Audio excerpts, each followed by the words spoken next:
بسم الله الرحمن الرحيم. سبح لله ما في السماوات وما في الأرض وهو العزيز الحكيم.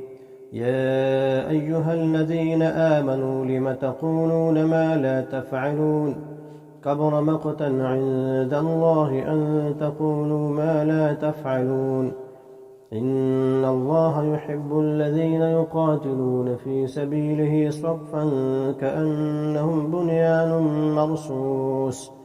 وإذ قال موسى لقومه يا قوم لم تؤذونني وقد تعلمون أني رسول الله إليكم فلما زاغوا أزاغ الله قلوبهم والله لا يهدي القوم الفاسقين.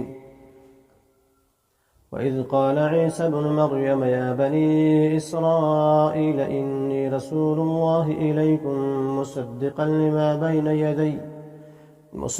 لما بين يدي من التوراة ومبشرا برسول يأتي من بعد اسمه أحمد. فلما جاءهم بالبينات قالوا هذا سحر مبين.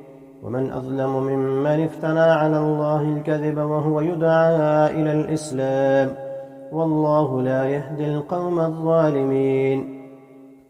يريدون ليطفئوا نور الله بأفواههم والله متم نوره ولو كره الكافرون.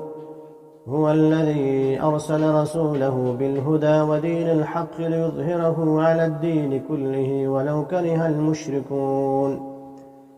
يا أيها الذين آمنوا هل أدلكم على تجارة تنجيكم من عذاب أليم تؤمنون بالله ورسوله وتجاهدون في سبيل الله بأموالكم وأنفسكم ذلكم خير لكم إن كنتم تعلمون. يغفر لكم ذنوبكم ويدخلكم جنات تجري من تحتها الأنهار ومساكن طيبة في جنات عدن ذلك الفوز العظيم. وأخرى تحبونها نصر من الله وفتح قريب وبشر المؤمنين.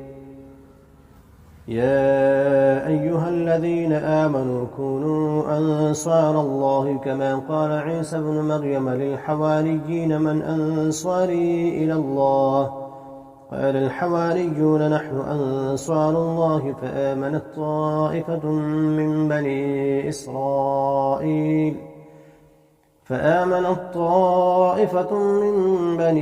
إسرائيل وكفرت طائفة فأيدنا الذين آمنوا على عدوهم فأصبحوا ظاهرين.